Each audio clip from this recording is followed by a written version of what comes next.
السلام عليكم ورحمة الله وبركاته. بسم الله الرحمن الرحيم. الحمد لله رب العالمين. الصلاة والسلام على أشرف الأنبياء والمرسلين نبينا محمد وعلى آله وصحبه أجمعين. اللهم علمنا ما ينفعنا وانفعنا بما علمتنا. اللهم زدنا علما. സൂറത്ത് സ്വാഫാത്ത് 149 മുതലുള്ള ആയത്തുകളാണ് എടുക്കുന്നത്. പേജ് 172. أعوذ بالله من الشيطان الرجيم. بسم الله الرحمن الرحيم. فاستفتهم ألربك البنات ولهم البنون أم خلقنا الملائكة إناثا وهم شاهدون ألا إنهم من إفكهم ليقولون ولد الله وإنهم لكاذبون أصطفى البنات على البنين ما لكم كيف تحكمون أفلا تذكرون أم لكم سلطان مبين فأتوا بكتابكم إن كنتم صادقين وجعلوا بينه وبين الجنة نسبا ولقد علمت الجنة إنهم لمحضرون سبحان الله عما يصفون إلا عباد الله المخلصين. أعوذ بسم الله.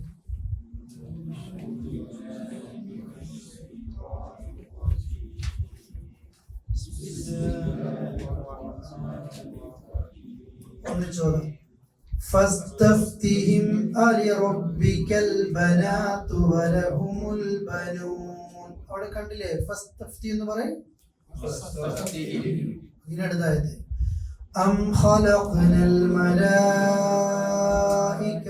إناثا وهم شاهدون. ഇവിടെ മലായിക അല്ലെ 4-5 നിർബന്ധമായി നീട്ടണം. പിന്നെ അവിടെ ഇനാസൻ എന്നല്ല വഹും ഷാഹിദൂൻ. അടുത്തായത് അലാ ഇന്നഹും മിൻ ഇഫ്കിഹിം ലയഖൂലൂൻ വലദല്ലാഹു വഇന്നഹും ലകാദിബൂൻ. അവിടെ ശ്രദ്ധിക്കുക. ഇസ്തഫൽ എന്താണ്? ചോദ്യമാണ് അവിടെ. അതുകൊണ്ടാണ് അസ്തഫൽ ബനാതി അലൽ ബനീൻ മാലകും കൈഫ തഹ്കുമൂൻ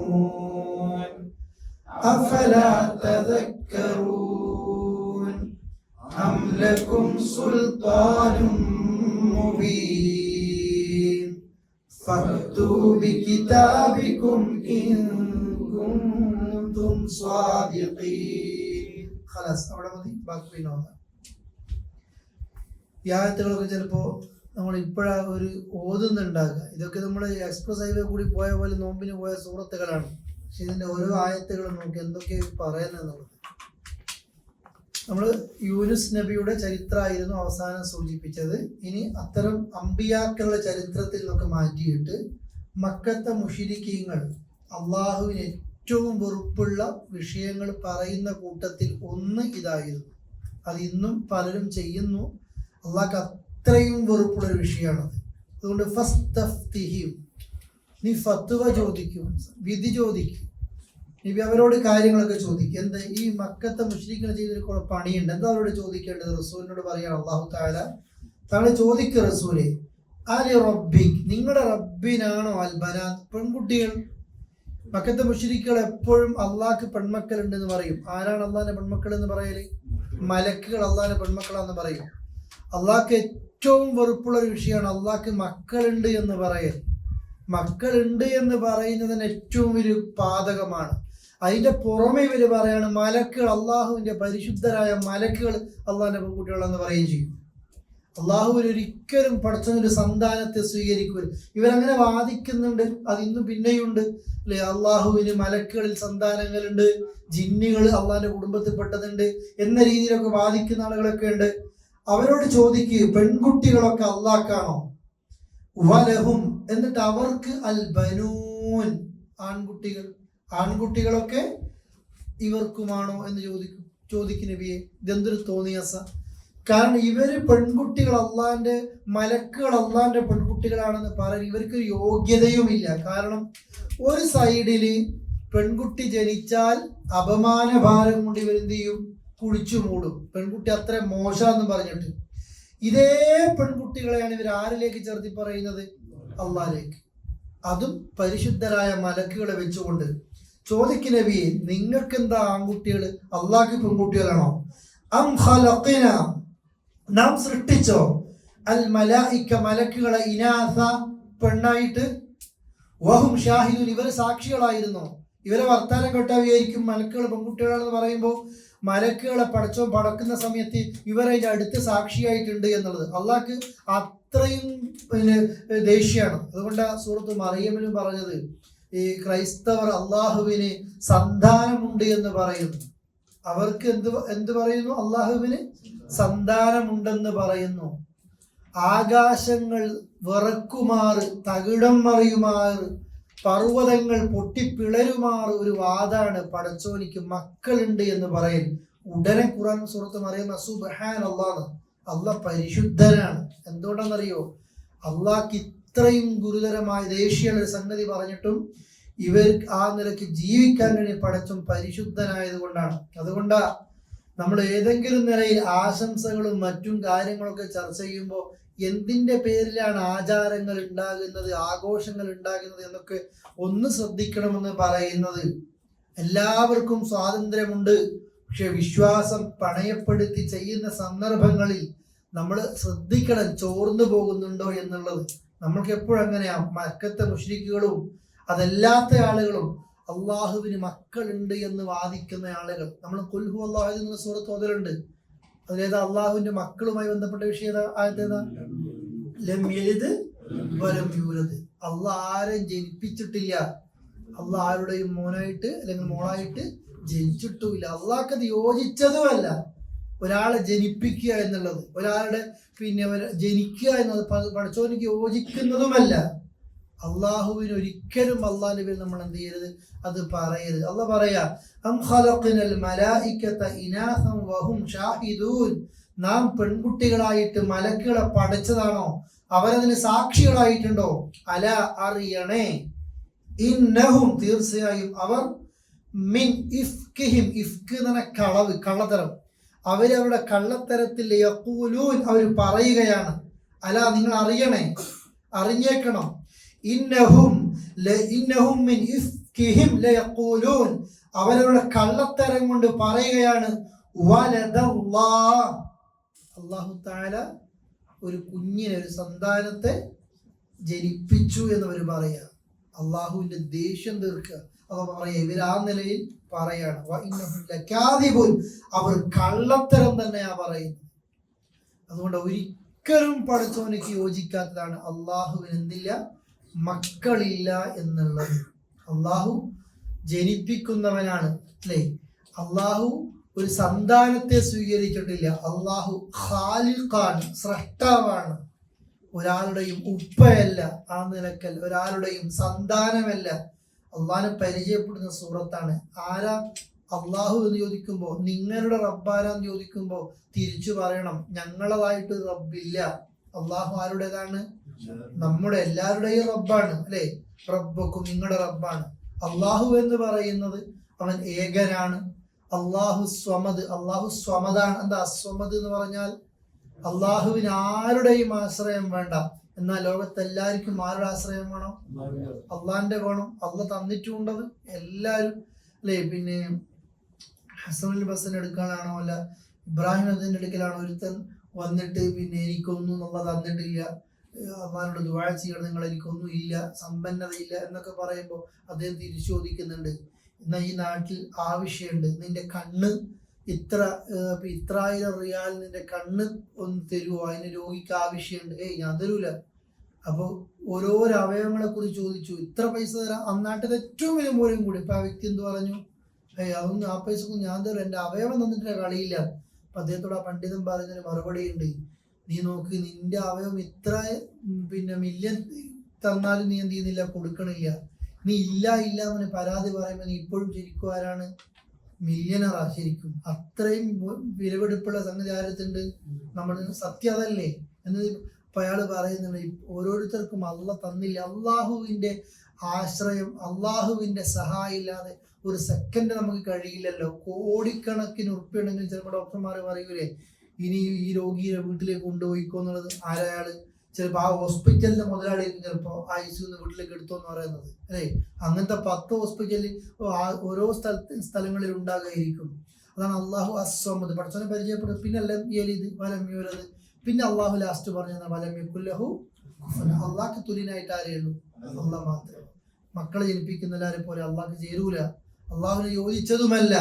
എന്നിട്ടാണ് അവരത് പറയുന്നത്. ഇന്ന് അള്ളാഹ് ചോദിക്കുക, അസ്തഫൽ ബനാതി അലൽ ബനീൻ, അസ്തഫൽ ബനാത്, അവൻ പെൺകുട്ടികളെ തെരഞ്ഞെടുക്കണോ, അലൽ ബനീൻ, ആൺമക്കളുടെക്കാൾ നിങ്ങൾക്ക് വേണ്ടാത്ത ഈ പെൺകുട്ടികളെ അള്ളാഹിലേക്ക് ചേർത്തി പറഞ്ഞിട്ട് അവൻ ആൺകുട്ടികളെ മേലെ അള്ളാഹു പെൺകുട്ടികളെ തെരഞ്ഞെടുക്കണോ. മാലക്കും, നിങ്ങൾക്ക് എന്ത് പറ്റി, കൈഫ തഹ്കുമൂൻ, നിങ്ങൾ എങ്ങനെ അള്ളാഹിനെ കുറിച്ച് വിധിക്കുന്നത്, നിങ്ങൾ എന്താ അള്ളാഹിനെ പറ്റി പറയുന്നത്. അഫലാ തദക്കറൂൻ, നിങ്ങൾക്ക് ചിന്തിച്ചൂടെ, അഫലാ തദക്കറൂൻ, നിങ്ങൾ ശരിക്കും ആലോചിക്കണില്ലേ, ചിന്തിക്കണില്ലേ നിങ്ങൾക്ക് അള്ളാഹ്ക്ക് അത് യോജിച്ചതല്ല എന്നുള്ളത്. ഇവരുടെ ഒരു വാദമായിരുന്നു അത്.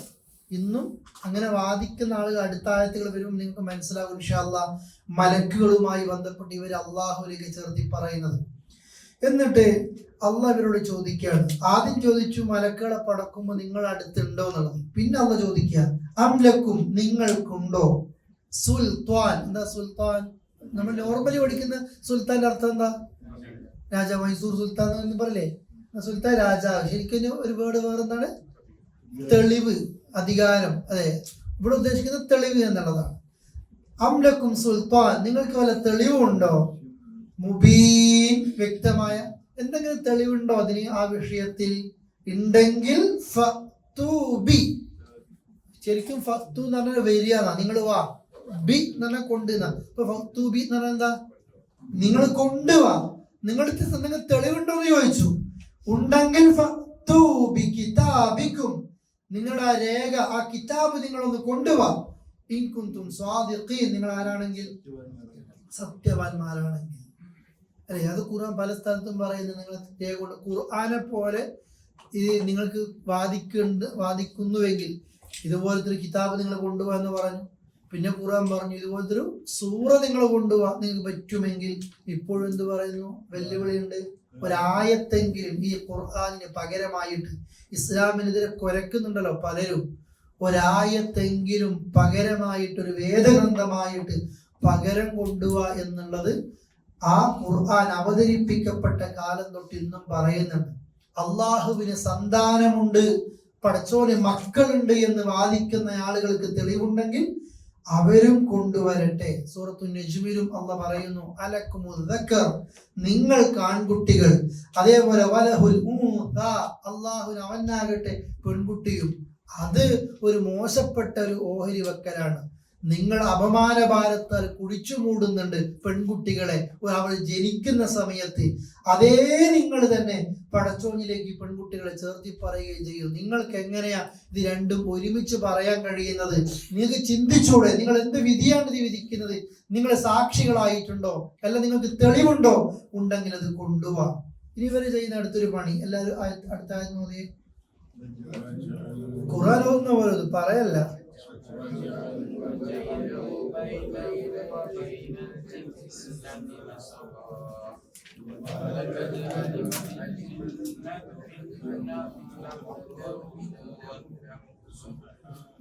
അടുത്ത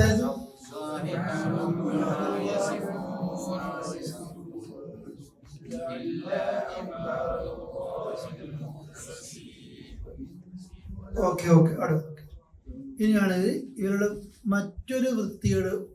മക്കത്തെ മുശ്രിക്ക് നമ്മൾ അറിയാത്ത കുറെ വാദങ്ങൾ. നമ്മൾക്കാകെ അറിയുന്നത് ഒരു മഴ പെയ്യുമ്പോൾ അല്ലാഹ് എന്ന് പറയും, എന്നാൽ ശിർക്ക് ചെയ്യുകയും ചെയ്യും. പക്ഷെ അവരുടെ ഒരു വാദങ്ങളിൽ പെട്ടതാണ് മലക്കുകൾ ആരുടെ അള്ളാന്റെ പെൺകുട്ടികളാണെന്ന് പറയുന്നത്.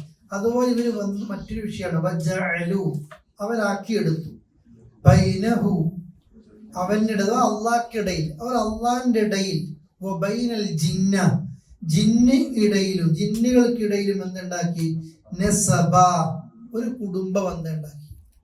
ഞാൻ നേരത്തെ പറഞ്ഞില്ലേ, ഇവർ അള്ളാഹ്ക്കും ജിന്നുകൾക്കിടയിൽ എന്തുണ്ടാക്കി ഒരു കുടുംബ ബന്ധം ഉണ്ടാക്കി. ഇവരുടെ വാദാട്ടോ വലഖദ് അലിമത്തിൽ ജിന്ന വലഖദ് അലിമത് തീർച്ചയായിട്ടും അറിയും അൽ ജിന്ന ജിന്നുകൾ അറിയും എന്ത് ഇന്നഹും തീർച്ചയായും അവർ ലമുഹ്ദറൂൻ അള്ളാഹുവിന്റെ അടുക്കൽ ഹാജരാക്കപ്പെടും. മനുഷ്യരെ പോലെ ഹാജരാക്കപ്പെടുന്ന സൃഷ്ടികളെന്ന് ആർക്കറിയാം? ജിന്നുകൾക്കറിയാം. ഇവര് ജിന്ന് വർഗത്തെ അള്ളാഹിന്റെ കുടുംബ ബന്ധം ഉണ്ടാക്കി. സുബ്ഹാനല്ലാഹ്. അപ്പോഴും അള്ളാഹ് ഉപയോഗിച്ച് പറഞ്ഞു, നിങ്ങൾ നോക്ക്, ഇങ്ങനെ അള്ളാഹ്ക്കെതിരെ പലതും അള്ളാഹ് ഒരിക്കലും പൊറുക്കാത്ത വാദങ്ങൾ ഇവര് പറയുമ്പോൾ തൊട്ടടുത്ത ആയത്തിൽ നിങ്ങൾ മിക്കവാറും ഖുർആൻ എന്ത് കാണും? സുബ്ഹാനല്ലാഹ് കാണും. അള്ളാഹ് നമുക്ക് ചില വിഷയങ്ങൾ പറയുമ്പോൾ ആശ്ചര്യം നമ്മൾ പറയൂലേ സുബ്ഹാനല്ലാഹ്. പടച്ചോൻ എന്താണ്? പരിശുദ്ധനായ സിഫൂൻ. അവർ വിവരിക്കുന്ന അവർ വർണ്ണിക്കുന്നതിന് തൊട്ട് ഇല്ല ഇബാദല്ലാഹ് അള്ളാഹുവിന്റെ അടിമകൾ ഒഴികെ അൽ മുഖ്ലസീൻ നിഷ്കളങ്കരായ അവരിത്തരം തെറ്റൊന്നും പറയൂല, അവരിത്തരം കാര്യങ്ങളിലൊന്നും ഇടപെടൂല, അവർ മറ്റുള്ളവരാണ്. ഇവിടെ എന്താ ഉദ്ദേശിക്കുന്നത് ശരിക്കും മനസ്സിലാക്കട്ടോ, ഇതൊന്ന് പഠിക്കാനുള്ളതാണ്. ജിന്നി എന്നുള്ള പദത്തിന് അതിനൊരു അർത്ഥം ഭാഷാപരമായ അർത്ഥം മറഞ്ഞു നിൽക്കുക എന്നുള്ളതാണ്. ഇവിടെ രണ്ട് രീതിയിൽ ഇതിന് ഉദ്ദേശിക്കുന്നുണ്ട്. ഈ ജിന്ന് ഇവിടെ ഉദ്ദേശിക്കുന്നത് മലക്കുകളാണ് എന്ന് പറഞ്ഞ മുഫസ്സിരീങ്ങളുണ്ട്. ഇനി അതല്ല ജിന്നാണ് എന്ന് പറഞ്ഞ മുഫസ്സിരീങ്ങളുണ്ട്. തൊട്ട് മുമ്പ് നമ്മൾ സംസാരിച്ച ആരെ കുറിച്ചായിരുന്നു? മലക്കുകളെ കുറിച്ച്. ഇനി വരുന്നതും ആരെ കുറിച്ചായിരിക്കും? മലക്കുകൾ. അപ്പൊ ഇതൊക്കെ ഇവിടെ ജിന്ന് കൊണ്ട് ഉദ്ദേശിക്കുന്നത് ഭൂമിയിൽ രണ്ട് രീതിയിലുള്ള സൃഷ്ടികളാണുള്ളത്. ഒന്ന് കാണുന്നതും ഒന്ന് കാണാത്തതും. നമ്മളൊക്കെ കാണുന്ന സൃഷ്ടികളാണ്.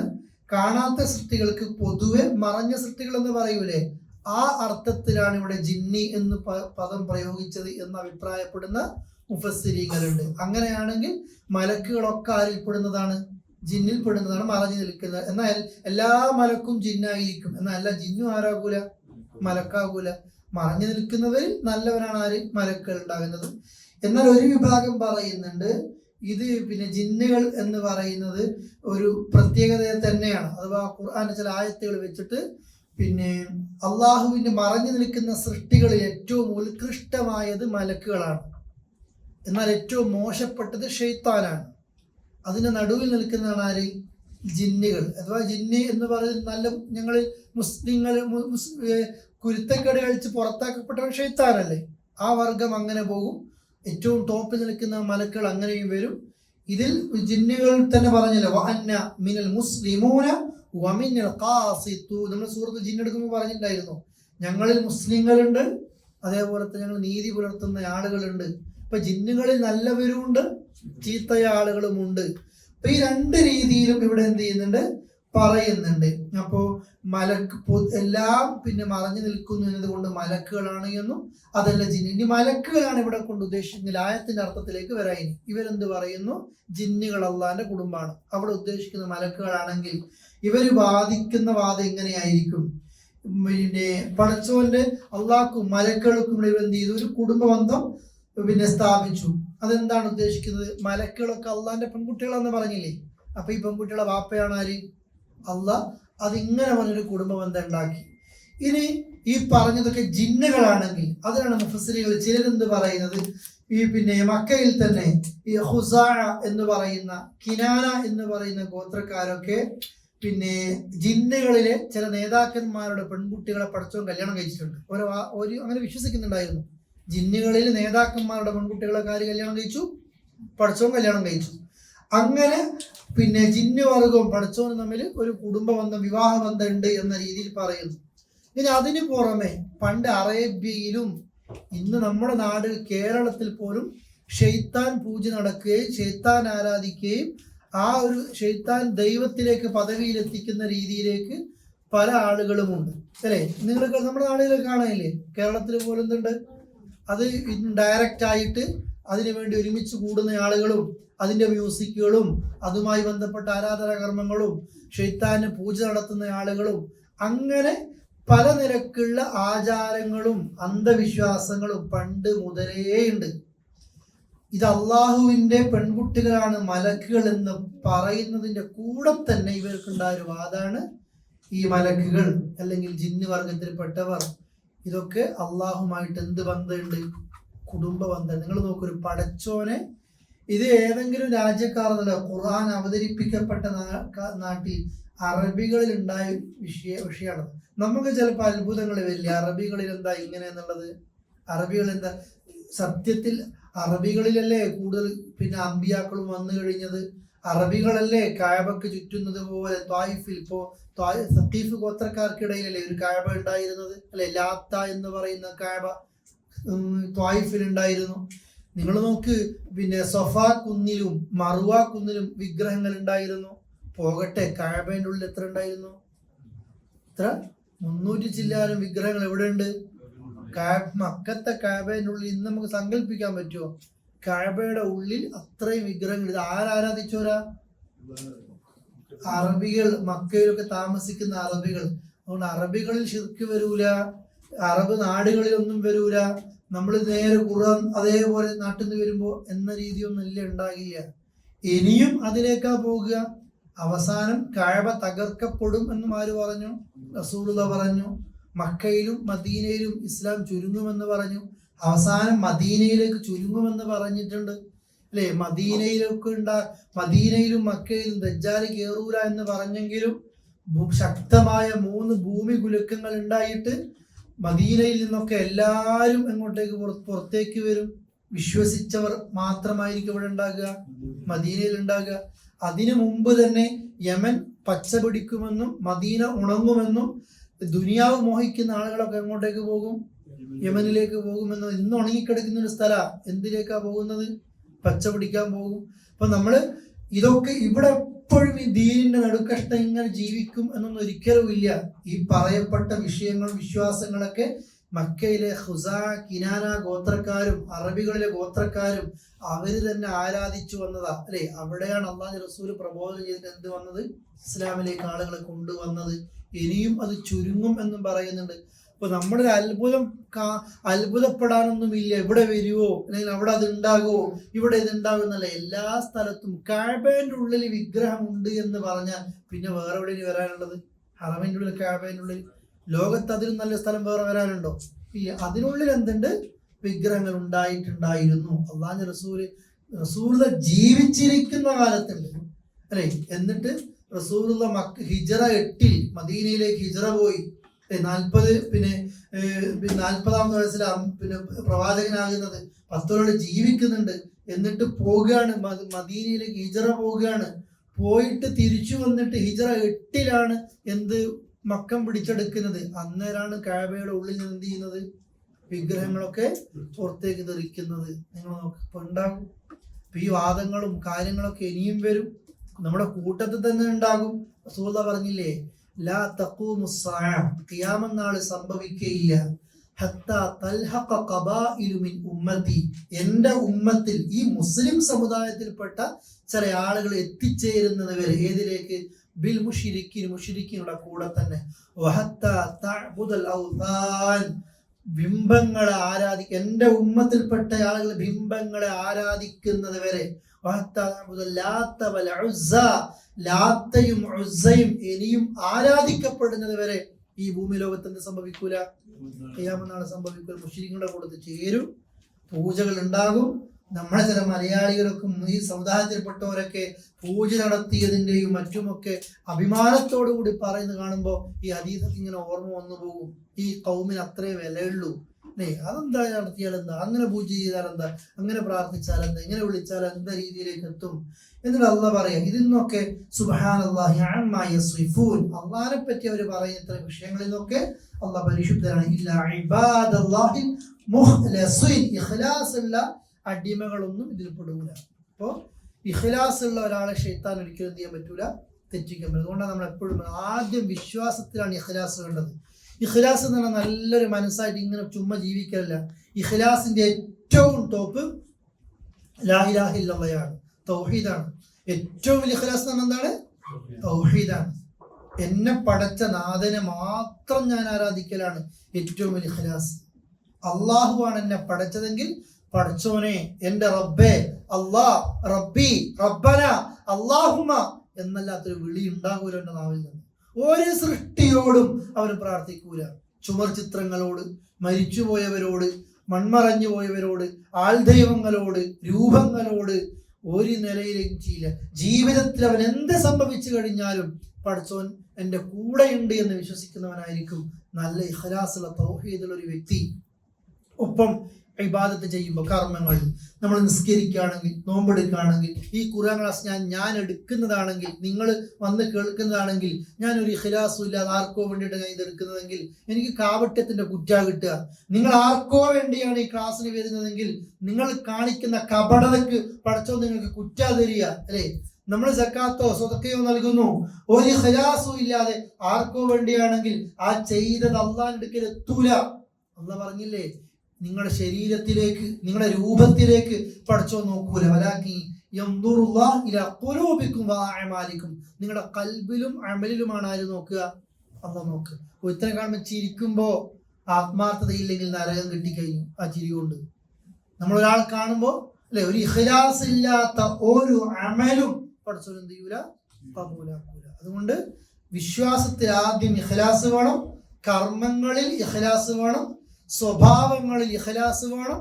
എന്തിനും അല്ലെ, നമ്മളൊരു കസ്റ്റമറെ ഡീൽ ചെയ്യുന്ന സമയത്ത്, അല്ലെങ്കിൽ നമ്മുടെ ഓഫീസ് തൊഴിലാളികളോട്, നമ്മുടെ മുതലാളിമാരോട് എല്ലാം ആത്മാർത്ഥതയില്ലെങ്കിൽ ചൂഷണം ഉണ്ടാകും. ആ ചിരിക്കുന്നത് ആ മുതലാളിന് ഒന്ന് സുഖിപ്പിക്കാൻ, എന്തോ കാര്യം കിട്ടാനുണ്ട്, ഇല്ല തൊഴിലാളിന് വേറെന്തോ ചെയ്യാനുണ്ട്, ഒരു കപടതയാണ്. അതുകൊണ്ടാണ് ഇബ്നു കസീർ റഹ്മത്തുള്ളാഹി പറഞ്ഞത്, ഇഖ്ലാസ് നഷ്ടപ്പെട്ട് കഴിഞ്ഞാൽ അവിടെ പിന്നെ കപടതയാ കയറി വരിക. അത് ആദ്യം ഞങ്ങളെ മതം പഠിപ്പിക്കുന്നവരെ പറ്റി പറയണ്ടേ, പ്രസംഗിക്കുകയാകട്ടെ, ക്ലാസ് ആകട്ടെ, വേറെ വിഷയങ്ങളാകട്ടെ, ചെയ്യുന്നതിന് എനിക്കിവിടെ വരുന്നതിന് കൂലി കിട്ടണം, നിങ്ങൾക്ക് ഇവിടെ കേൾക്കുന്നതിന് കൂലി കിട്ടണം, ആർക്കോ വേണ്ടി ആകരുത്. അങ്ങനെ നമ്മൾ എത്രയോ ഖുർആൻ ക്ലാസ് ഇപ്പോൾ നമ്മൾ എടുത്തിട്ടുണ്ടാവും, കേട്ടിട്ടുണ്ടാവും, ഒക്കെ ഉണ്ടാവും. എന്നിട്ട് പരലോകത്തെത്തിയിട്ട് കേട്ട വകയിലും എടുത്ത വകയിലും നിറയും കിട്ടുക എന്ന് നിങ്ങൾ ആലോചിച്ച് നോക്കിയേ. അപ്പം അള്ളാഹു നമ്മളെ കാത്തു രക്ഷമാറാട്ടെ. ഇഖ്ലാസ് എപ്പോഴും കാത്തു സൂക്ഷിക്കുക. ഇനി അള്ളാഹ് മറ്റൊരു കാര്യം സൂചിപ്പിക്കുക. എല്ലാവരും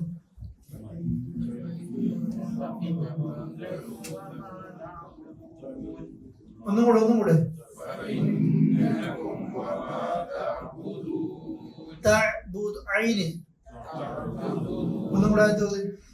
فإنكم وما تعبدون ما أنتم عليه بفاتنين إلا من هو صال الجحيم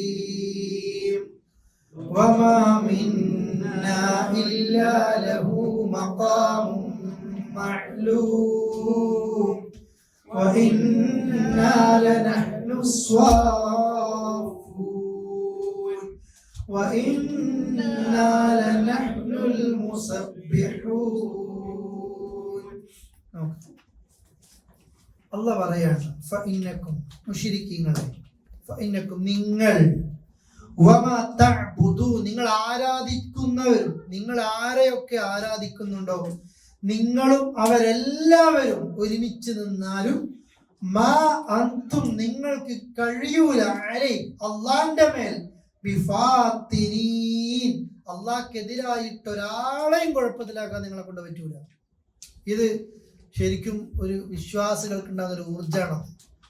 സത്യനിഷേധികളെ, നിങ്ങളെല്ലാവരും, നിങ്ങൾ ആരെയൊക്കെ ആരാധിക്കുന്നുണ്ടോ ആ ദൈവങ്ങളും നിങ്ങൾ ആരാധിക്കുന്ന എല്ലാവരും ഒരുമിച്ച് നിന്നാലും പടച്ചോന്റെ മാർഗത്തിൽ നിന്ന് ഒരാളെയും നിങ്ങൾക്ക് കുഴപ്പത്തിലാക്കാൻ കഴിയൂല, ഒരാളെ നിങ്ങൾക്ക് തെറ്റിക്കാൻ കഴിയൂല, ഒരാളെ ബുദ്ധിമുട്ടിക്കാൻ ഒരാളെ ഫിത്നയിലാക്കാൻ പറ്റൂല. ആരെയല്ലാതെ? ഇല്ല മൻ ഹുവ ഒരുത്തനെ അല്ലാതെ. അവന് നിങ്ങൾക്ക് പറ്റും. അവനാരാ? ഹുവ സ്വാരിൽ ജഹീം, അവൻ സ്വാരിൽ ജഹീം, കത്തുന്ന നരകത്തിൽ കടന്നു ഇരിക്കുന്നവനാ. ഓനെപ്പറ്റി പഠിച്ചോ പണ്ട് എന്ത് ചെയ്തിട്ടുണ്ട്, അങ്ങനെ വിധി എഴുതിയതാ. ഓനെയല്ലാതെ ഇഖ്ലാസ് ഉള്ള ഒരു അടിമയെ ഒരാൾക്കും ചെയ്യാൻ പറ്റൂല, തെറ്റിക്കാൻ പറ്റില്ല. അതാണ് എപ്പോഴും ഇഖ്ലാസ് എപ്പോഴും ആണെന്ന്. ഷെയ്ത്താൻ ഒരിക്കലും ചെയ്യാൻ പറ്റില്ല, തെറ്റിക്കും. മറ്റു പലതും വസ്വാസുകൾ ഇങ്ങനെ ഉണ്ടാക്കും. ഈ പ്രത്യേകിച്ച് നമ്മൾ മുമ്പ് ഈ റിസ്ക്കിന്റെ വിജ്ഞാനം എന്താ ഇങ്ങനെയായി പോയത്, എനിക്കെന്തോ ജോലിയില്ല, എനിക്കെന്തോ ഒരു സാലറി, എനിക്കെന്തോ ഒരു കിട്ടാത്ത, ഇങ്ങനെ ചിന്തിച്ച് കുഴപ്പത്തിലാകും. പിന്നെ അവന്റെ നിസ്കാരം പറ്റണില്ല, ഇഖ്ലാസ് ഇല്ലാത്തതുകൊണ്ട്. ഇഖ്ലാസ് ഉള്ളവർ എന്താ ചിന്തിക്കുക, അള്ളാഹ്ക്ക് ഇഷ്ടമുണ്ടെങ്കിലും ഇഷ്ടമില്ലെങ്കിലും ദുനിയാവ് തരും അല്ലെ. ഖുർആന്റെ റിസ്ക്കിനെ പറ്റി പറയുന്ന ആയത്തിൽ റിസ്ക്, നിങ്ങളുടെ റിസ്ക് ആകാശത്തിലാണ്. എത്രത്തോളം എന്നുള്ള ഹദീസുകളൊക്കെ പറഞ്ഞു. നിങ്ങൾ മരണത്തിൽ നിന്ന് ഓടി ഒളിക്കുമ്പോൾ എത്ര ഓടി ഒളിച്ചാലും ആര് നിങ്ങളെ പിടികൂടും?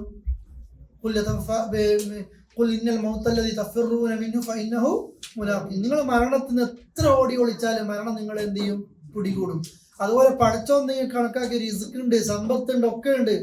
നിങ്ങളത് വേണ്ടാന്ന് വെച്ച് എത്ര ഓടിക്കഴിഞ്ഞാലും, നിങ്ങൾ ഓടിയാലും റിസ്ക് ആരെ തേടി വരും? നിങ്ങളെ തേടി വരും. അതുകൊണ്ട് ഒരു വിശ്വാസിക്ക് അതിനെ കുറിച്ച് എന്തില്ല, ടെൻഷൻ ഇല്ല. പക്ഷെ അവരോട് അല്ലാ പറഞ്ഞു, നീ എന്ത് ചെയ്യും? നിങ്ങൾ തേട്, നിങ്ങൾ അമല് ചെയ്യ്, നിങ്ങൾ പ്രാർത്ഥിക്ക്. റിസ്കിനെ പറ്റി പേടിക്കേണ്ട. അത് അതവിടെ ഉണ്ട്, ആകാശം. മറ്റൊരു ടെൻഷൻ ആയിരിക്കും, പ്രാർത്ഥിച്ചിട്ട് കാര്യം കിട്ടുന്നില്ല, നിസ്കരിച്ചിട്ട് കാര്യം കിട്ടുന്നില്ല അല്ലെ, ജോലി പോയി, ഒരാകെ ഇതിലിങ്ങനെ ഇരിക്കുക ഇവിടെ ഇരുന്നിട്ട്. അല്ല, അള്ളാഹുവിന്റെ അടുക്കൽ ഇഷ്ടം പോലെയുണ്ട്, ഖജനാവ് അത്രയും വിശാലമാണ്. അങ്ങനത്തെ ഒരാളെ പല ടെൻഷൻ അടിച്ച് നടക്കുന്ന ആളുകളെയാണ് ഇത്തരം ആളുകളൊക്കെ എന്ത് ചെയ്യുന്നത്, സ്വീപ്പാക്കി കൊണ്ടുപോകുന്നത്. എന്നാൽ ഇഖ്ലാസുള്ള അടിമയെ നിങ്ങൾക്ക് എന്ത് ചെയ്യാൻ പറ്റൂല, ഫിത്നയിലാക്കാൻ പറ്റൂല. ആരെ പറ്റൂ നിങ്ങൾക്ക്?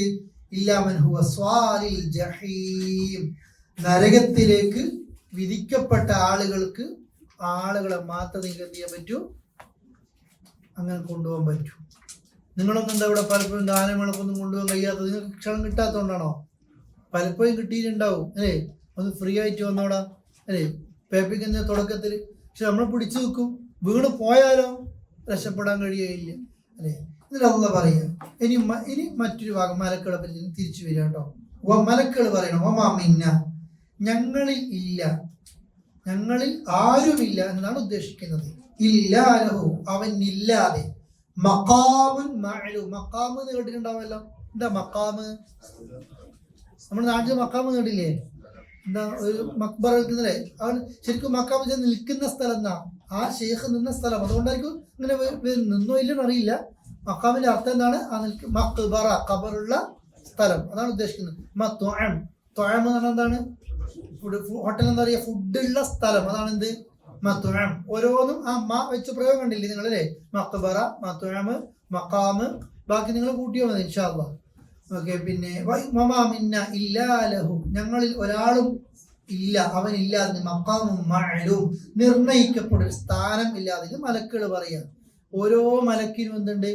ഓരോ സ്ഥാനമുണ്ട്. സ്വർഗത്തെ കാക്കുന്ന മലക്കില്ലേ, നരകത്തെ കാക്കുന്ന മലക്കുണ്ട്, നമ്മൾ എഴുതാൻ രേഖപ്പെടുത്തി വെക്കപ്പെടുന്ന മലക്കുകളുണ്ട്, സുബഹിന്റെ നേരത്തെ ഇറങ്ങി വരുന്ന മലക്കുകളുണ്ട്. ആ സുബഹിന്റെ നേരത്തെ ഇറങ്ങി വരുമ്പോൾ ഡ്യൂട്ടി കഴിഞ്ഞിട്ട്, നൈറ്റ് ഡ്യൂട്ടി കഴിഞ്ഞിട്ട് ആ സമയത്ത് എന്ത് ചെയ്യും? ചില മലക്കുകൾ കയറിപ്പോകും. അസറിന്റെ നേരത്തെ ഇറങ്ങി വരും, 2ാം ഷിഫ്റ്റ് വരെയല്ലേ, അന്നേരം മോർണിംഗ് ഷിഫ്റ്റ് കഴിഞ്ഞിട്ട് ഈ മലക്കുകൾ എന്ത് ചെയ്യും? കയറിപ്പോകും. എല്ലാരെയും വീക്ഷിക്കുന്ന മലക്കുകളുണ്ട്, സത്യവിശ്വാസികളെ കാത്തു നിൽക്കുന്ന മലക്കുകളുണ്ട്, കാക്കുന്ന മലക്കുകളുണ്ട് അല്ലെ. അതേപോലെ പർവ്വതത്തിന് മഴ പെയ്യിപ്പിക്കുന്ന, ചെടികൾ മുളപ്പിക്കുന്ന മലക്കുണ്ട്. അതേപോലെ വഹി കൊടുക്കുന്ന മലക്കുണ്ട് അല്ലെ. ആരാ മലക്കുകളുടെ ലീഡർ? ആരാ? പർവ്വതത്തിന്റെ ഡ്യൂട്ടിക്കാരാ? പർവ്വതം മഴക്കാർക്കാണ് മീകായിൽ ഉണ്ട് അല്ലെ. ഊതുന്ന മലക്കാരായിരിക്കും ഇസ്രാഫ് അല്ലേ. അങ്ങനെ ഓരോ മലക്കൾക്ക് ഡ്യൂട്ടികളുണ്ട്, ഓരോരുത്തർക്ക് സ്ഥാനങ്ങളുണ്ട്. അള്ളാഹുവിന്റെ പിന്നെ ആകാശത്തും ബൈത്തുൽ മഅമൂർ അവിടെയൊക്കെ പിന്നെ അള്ളാഹുവിന്റെ തവാഫ് ചെയ്തുകൊണ്ടിരിക്കുന്ന മലക്കുകളുണ്ട്. സ്വർഗത്തെ കാക്കുന്ന, നരകത്തെ കാക്കുന്ന, ഖബറിൽ ചോദ്യങ്ങൾ ചോദിക്കുന്ന ഒരുപാട് മലക്കുകളുണ്ട് അല്ലെ. എന്നിട്ട് അവര് പറയാണ്, ഞങ്ങൾക്ക് ഓരോരുത്തർക്കും ഓരോ ഡ്യൂട്ടി ഉണ്ട്. തീർച്ചയായും ഞങ്ങൾ എങ്ങനെയായിരിക്കും? സൊഫുകളായിരിക്കും. ഈ സൂറത്തിന്റെ ആദ്യത്തെ ആയത്ത് എന്താണ്? നമ്മൾ പറഞ്ഞു ഒരു ഉദ്ദേശമാരെ കുറിച്ചാണ്. മലക്കുകളുടെ പ്രത്യേകത എപ്പോഴും അവരെന്തായിരിക്കും? സൊഫായിരിക്കും. അതുകൊണ്ടാണ് റസൂൽ പറഞ്ഞതും നിങ്ങൾക്ക് എന്തുകൊണ്ട് ഞാൻ അന്ന് പറഞ്ഞത് ഒന്നുകൂടി സൂചിപ്പിക്കുകയാണ്, നിങ്ങൾക്ക് എന്തുകൊണ്ടാണ് നിസ്കാരത്തിൽ മലക്കുകൾ പടച്ചവന്റെ മുമ്പിൽ സൊഫ് നിൽക്കുന്നത് പോലെ നിങ്ങൾക്ക് സൊഫ് നിന്നാൽ? നമ്മൾ ആരുടെയും സൊഫ് മലക്കുകളുടെ സൊഫ് പോലെയല്ല. എങ്ങനെയാ റസൂലേ മലക്കുകൾ അള്ളാഹിന്റെ മുമ്പിൽ സൊഫായിട്ട് നിൽക്കല്? അപ്പൊ എന്താ പറഞ്ഞത്? യുത്തിമൂന സുഫൂഫൽ അവ്വൽ. ആദ്യം മലക്കുകൾ എന്താ ചെയ്യുക? ആദ്യത്തെ സൊഫ് പൂർത്തിയാക്കും. തിങ്ങി നിൽക്കും. മലക്കുകൾ ആദ്യം പടച്ചവന്റെ മുമ്പിൽ എന്താ ചെയ്യുക? ഒന്നാമത്തെ സൊഫ് പൂർത്തിയാക്കും. നമ്മൾ ആദ്യം പള്ളിയിൽ കയറി എന്താ ചെയ്യുക? വേഗ ചുമര് ആജിയർ ആ തൂണ് ഇന്നാജിയർക്ക് ആ ഫാന് അല്ലെ, ഓരോരുത്തരും പള്ളിയിൽ ജുമയ്ക്കൊക്കെ നമ്മൾ പത്തരക്ക് എത്തിയിട്ടും തൂണും നോക്കിയിട്ടും ചുമരും നോക്കിയിട്ടും ഒന്നാമത്തെ സഫയിൽ ഇല്ല. അങ്ങനെയാണ് ശരിക്കും നിൽക്കുന്നത്. എവിടെയാണ്? ഒന്നാമത്തെ. അതിലാണ് എപ്പോഴും കൂലി. നമ്മൾ എവിടെ അങ്ങനെ തന്നെയാണ്. ഖുർആൻ ക്ലാസ്സിൽ വന്നാൽ നമ്മൾ ആദ്യത്തെ കഴിഞ്ഞാൽ ആദ്യത്തെ കസേര ഇരിക്കോ? അത് സ്കൂളിലെ അധ്യാപക ടീച്ചർ ചോദ്യം ചോദിക്കുമോ എന്നുള്ള പേടി അത് നടക്കും. ഇപ്പോഴും നമ്മൾ വന്നാൽ വേക്കിലായിരിക്കും. എന്താ അറിയില്ല, ദീനിന്റെ സദസ്സുകൾ പരമാവധി നമ്മൾ എപ്പോഴും എവിടെ ഇരിക്കണം? മുമ്പിലിരിക്കണം. ഇനി വേറെ ചില ആളുകളുണ്ട്, ജോലി കഴിഞ്ഞിട്ടും മറ്റൊക്കെ ക്ഷീണോ കാര്യങ്ങളൊക്കെ ഉണ്ട്, എന്നെ കൊണ്ട് ബുദ്ധിമുട്ടാണ്, അത് വേറൊരു വിഷയം. നോർമലി പറയാണ്, നമ്മുടെ നല്ല സ്ഥലങ്ങളിലൊക്കെ എന്ത് ചെയ്യണം? എത്തണം. നമ്മൾക്ക് തിരക്കൊക്കെ എന്താണ്? ദുനിയാവിലെ തിരക്ക്. ഫ്ലൈറ്റ് ഇപ്പൊ പോയി ഇവിടെ 4.5 മണിക്കൂർ അതിൻ്റെ തിരുന്നേങ്ങായി ഫ്ലൈറ്റിൽ ലാൻഡ് ചെയ്യുമ്പോഴത്തേക്ക് ചെന്നിട്ടുണ്ടാവും. തിരക്ക് അവിടെയാണ് അല്ലേ? എയർപോർട്ടിൽ ആദ്യം നമ്മൾ കയറണം. എല്ലാം നമുക്ക് തിരക്കുകളൊക്കെ എവിടെയാണ്? ദുനിയാവിന്റെ വിഷയത്തിലാണ്. മലക്കുകൾ ഒന്നാമത്തെ സഫിൽ നിൽക്കും. രണ്ടാമത്തെ നമ്മൾ അപാകത തറാസൂൻ, അവര് തിങ്ങി നിൽക്കും. മലക്കുകൾ എപ്പോഴും എന്താ ചെയ്യുക? തിങ്ങി നിൽക്കും. നമ്മൾ അടുത്ത് നിൽക്കൂല. അവൻ വരുമ്പോൾ നമ്മൾ മാറിക്കളയും. അങ്ങനെ ആക്കരുത്. ഇനിയോ മലക്കുകളുടെ പ്രത്യേകത, ഇന്ന തീർച്ചയായും നാം ഞങ്ങൾ തസ്ബീഹ് ചെയ്യുന്നവരാണ്. ഞങ്ങൾ എല്ലാവരും എന്ത് ചെയ്യാണ്? തസ്ബീഹ് ചെയ്യുന്നവരാണ്. മലക്കുകൾ അങ്ങനെ അള്ളാഹിനെ തസ്ബീഹ് ചെയ്യാത്തൊന്നുമില്ല. നമ്മളാണ് കുറവ്. മാടത്തിലിരിക്കുന്ന ഉറുമ്പുകൾ, കടലിലെ മത്സ്യങ്ങൾ, പക്ഷികൾ, മലക്കുകൾ എല്ലാവരും അള്ളാഹിനെ ഫുൾ ടൈം എന്ത് ചെയ്യുന്നുണ്ട്? തസ്ബീഹ് നടത്തുന്നുണ്ട്. നമ്മൾ മാത്രമായിരിക്കും എന്ത് ചെയ്യുന്നത്? ആ നിലക്ക് തസ്ബീഹും ശുക്റും കുറയുന്നത്. അതുകൊണ്ട് അള്ളാഹുവിലേക്ക് ഏറ്റവും നന്നായി തസ്ബീഹ് നടത്തിക്കൊണ്ട് അടുക്കുന്നവർ നമ്മൾ ഉൾപ്പെടാൻ ശ്രദ്ധിക്കുക. തസ്ബീഹിനെ പറ്റി ഞാൻ സൂചിപ്പിക്കാത്തത്, യൂനുസ് നബിയെ കുറിച്ച് പറഞ്ഞപ്പോൾ നമ്മൾ പ്രത്യേകിച്ച് പറഞ്ഞിരുന്നു. യൂനുസ് നബി മത്സ്യത്തിന്റെ വയറ്റിൽ നിന്ന് രക്ഷപ്പെട്ടത് പോലും അദ്ദേഹത്തിന്റെ ജീവിതത്തിൽ അദ്ദേഹം എന്ത് ചെയ്തു? ധാരാളം തസ്ബീഹുകൾ നടത്തി. സുബ്ഹാനല്ലാഹ്, അൽഹംദുലില്ലാഹ്, അല്ലാഹു അക്ബർ. ഇതൊക്കെ അന്ന് ഞാൻ പറഞ്ഞു, ഇതൊന്നും ചെല്ലാത്തവരാണ് നമ്മൾ എന്ന് വാദങ്ങൾ പറയുന്നവരൊക്കെ ഉണ്ട്. പക്ഷെ അതല്ല, ഞങ്ങൾ ചെല്ലുന്നുണ്ട് എന്ന് പറയണമെങ്കിൽ ആത്മാർത്ഥമായിട്ട് അതിന് ചെല്ലുന്നുണ്ടോ എന്ന് സ്വയം പരിശോധിക്കണം. തസ്ബീഹ് നടത്തുക, സ്വലാത്ത് ചെല്ലുക, ഇതൊക്കെ അല്ലാഹുവിന് ഇഷ്ടമാണ്. നിങ്ങൾ ദിക്റുകളൊക്കെ ചെല്ലുമ്പോൾ സുബഹിന്റെയും മഗ്രിബിന്റെയും ശേഷം 10 തവണ ചെല്ലാൻ ഒരു സാധാ ദിക്ർ ഒന്ന് സ്പെഷ്യലാക്കി ചെല്ലണം. ഏതായിരുന്നത്? ലാ ഇലാഹ ഇല്ലല്ലാഹ് വഹ്ദഹു ലാ ശരീക ലഹുൽ മുൽക്കു വലഹുൽ ഹംദു യുഹ്യി വയുമീതു വഹുവ അലാ കുല്ലി ഷൈഇൻ ഖദീർ. ഇന്ന് മാതിരി 10 വട്ടം ചെല്ലാൻ കുറവായി നമ്മൾ മറ്റേ അടിച്ചു വിടുക ചെയ്യുക. ഇതെപ്പോഴും ഇത് മഗ്രിബിന് 10 വട്ടം ചെല്ലാനുണ്ട്, പിന്നെ അതേപോലെ സുബഹിക്ക് 10 വട്ടം ചെല്ലാനുണ്ട്. പലരും ചെല്ലൂല. അത് ചെല്ലുമ്പോൾ നമുക്കറിയാം ഇങ്ങനെ കഴിയൂല, ഒന്നാണ് നിൽക്കേണ്ടി വരും കുറച്ചു നേരം. നമ്മൾ ദിക്റുകൾ ചെല്ലുക, തസ്ബീഹ്, സുബ്ഹാനല്ലാഹ്, അൽഹംദുലില്ലാഹ്, ദുആ ചെയ്യുമ്പോൾ സ്വലാത്തുകൾ ചെല്ലുക. അങ്ങനെ നാവ് അതുകൊണ്ട് നനയുക. അള്ളാഹു അനുഗ്രഹിക്കട്ടെ. അസ്സലാമു അലൈക്കും വറഹ്മത്തുള്ളാഹി വബറകാതുഹു.